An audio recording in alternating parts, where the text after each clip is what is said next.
welcome back to my channel and welcome back to the second day of the 12 days of HEAs. I'm so happy that you are here and you are here for today's topic, which is my favorite release for 2020. So all of the romance booktubers who are participating in this are going to be sharing their favorite releases of 2020 with you, and I will come back and I will share mine. So I will try to not hesitate too much. Let's go ahead and listen to them, and then I will come back and share my favorite 2020 release with you all. Hi, my name is Cuadrado and my channel name is the same name. So my favorite 2020 release was Daring and the Duke by Sarah MacLean. I love Sarah MacLean so much. I think if you watch any of my videos, you would know I am a fangirl. I co-hosted a book club this past summer where we read all of her books from her YA debut to Daring and the Duke, and I read this book twice this year. And it came out this year. I loved it so much. This is the third book in her Bare Knuckle Bastard series, and it follows Grace and Ewan's relationship. You've met them previously in the first two books. I highly recommend going into this book having read the first two in the series, though you might be able to get away with it because it's historical romance.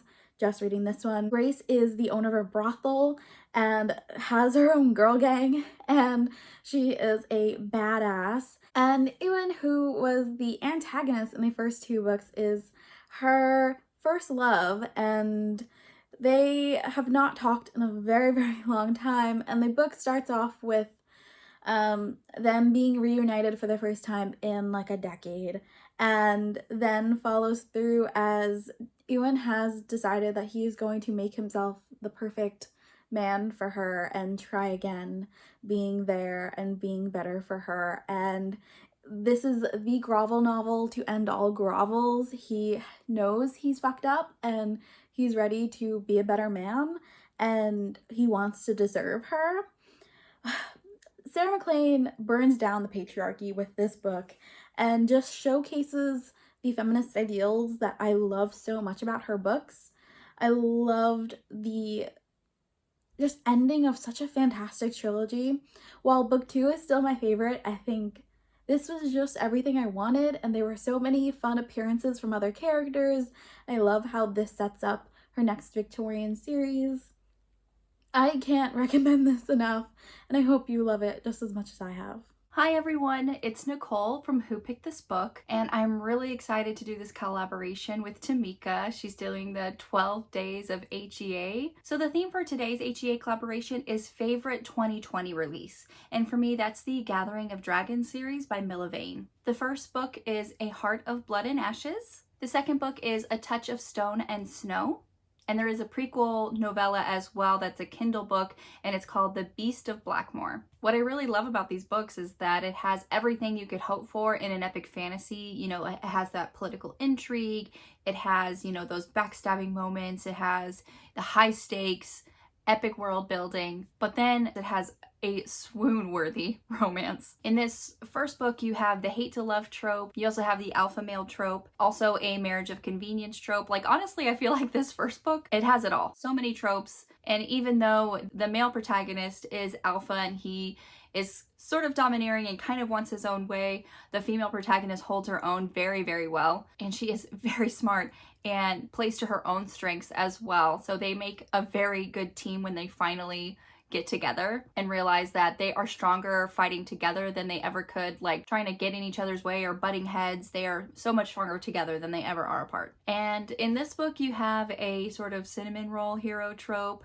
also like childhood best friends trope. The female main character in this book was exiled, and that is a sense of great turmoil within our male protagonist. When circumstances arrive and these two characters get together again after many, many years, there is hatred on her side because she blames him for her exile, and he has just missed her terribly and wanted her at his side, and he's just trying his best to kind of woo her and win her friendship back and her trust. Also, another little tidbit in this book is that our male protagonist, he can speak like telepathically to like this saber-tooth cat that he has, and I think that is just really, really cool. So honestly, if you're looking for like a really great fantasy series, if you like that genre and you kind of want to tip your toe into romance, definitely like start with this series. It is epic. It gives you everything you could ever want in a fantasy. And like I said, just the swooniness of an epic romance as well. Thank you so much, Tamika, for including me in this collaboration. I hope everyone has a wonderful holiday, and we'll see you next time.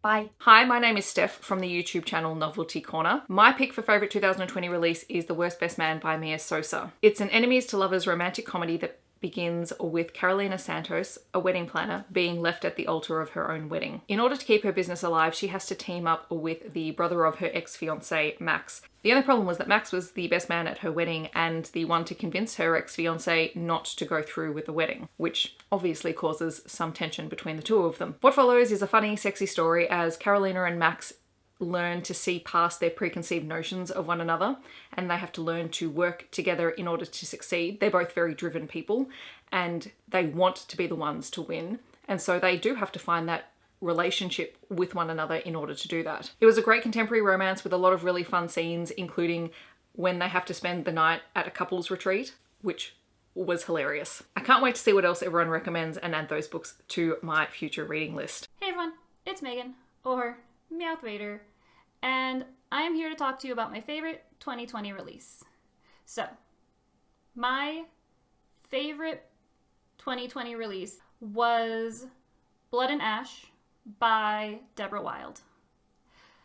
This book is about a woman named Ash, and she is a non-magical person in a world where there are like people with magic and people without, and they kind of live together in harmony.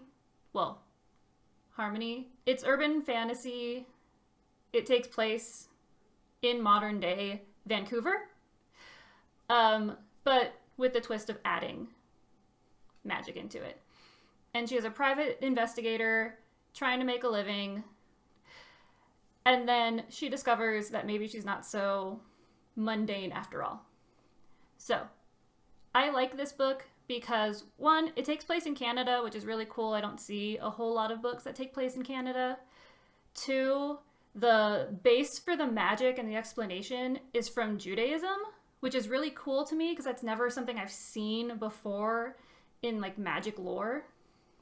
And then three, even though this has some romance in it, she's not like head over heels instantly in love with the love interest. She has to like build that trust and like love with this person, and in the end she's still herself and is still really like skittish about love in general as she was before. So it's kind of cool to see like a natural progression go on.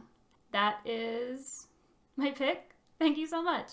Bye. So I didn't want to do my absolute favorite book of the year, which I know is not, it's going to actually be a little surprising to everyone, but it's not going to be as shocking as this book is. And I know that you all know that a Brianna Hale is going to end up on my list in this year's favorite books of the year, so I don't feel too bad sharing this book. It's The Black Fox.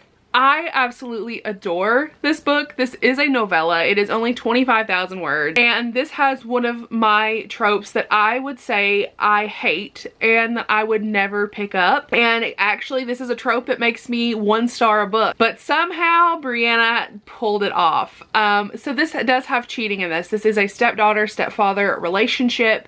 And the reason I was able to read this story, and I will actually go into a little more depth about it here in a second, but the reason I was able to read this story was because Zorro, or Zacharias, his name's not Zorro, but it's a Zorro retelling. So Zacharias is married to Lolita's mother, and they have a pure marriage of convenience. He has no emotional connection to her at all, no emotional feelings, and there are none on either side of the relationship. And they get married because Zacharias has a curse that the person he falls in love with, something bad will happen to them. So he is then just so taken back by the fact that he is so attracted to Lolita, and they have had an encounter before in their past, and I love it. I love this book so much. I loved the fact that Zacharias and Lolita have a hate to love relationship, but she loves the Black Fox. It's literally what he's called. So it's so interesting because she loves the Black Fox and they are the same person. So I really love this story, and I'm not shocked that this is my favorite release of 2020 because I just love Brianna so much, and this is definitely one of my favorite books by her. Even though it is a novella, I really wish we could have got more out of this story. Like, I wanted more. Like, I want more of this book. This is a daddy kink, in case you need to know that. This literally says on the little blurb on the front, the tagline, it is, I just love this book. I love it so much, and I seriously recommend it. If you have any interest in daddy kink, or you have any interest in Brianna Hale, I do actually recommend checking this one out. And maybe not being the first one you read from her, but if you're looking for something and you want something a little more taboo and a little more out there, this is definitely one that you could go with. And this is the first book in the Dirty Heroes collection, and I love this book so much. Thank you all for watching day 2 of the 12 days of HEAs. I am so excited to be doing this series, and I've said this 50 times probably, but thank you to other women's booktubers who participated in this and made this possible. And we will see you all in tomorrow's video. If you want to be my friend on any other platform, all of my links are in the description, including all the links to the books talked about by the romance booktubers and all of their social links. And we will chat with you all in the next one.